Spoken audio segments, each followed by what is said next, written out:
Tao con như nó mới kê nè. Nôm tôi chứ mà bay cái lâu à. Chén tôi bay cái lâu. Ôi trai. Bán quá trai. Một lần chút. Nè tiết.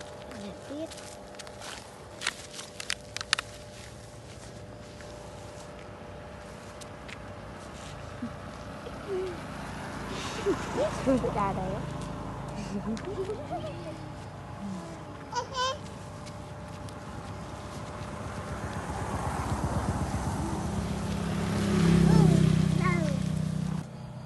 Bye.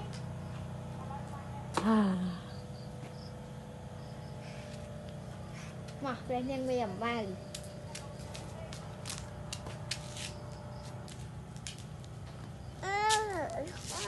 hỏi cái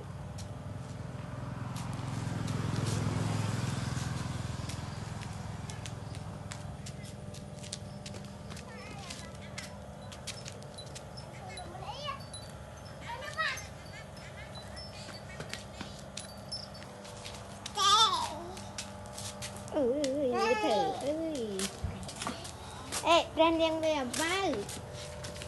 Ren đen bây giờ bay.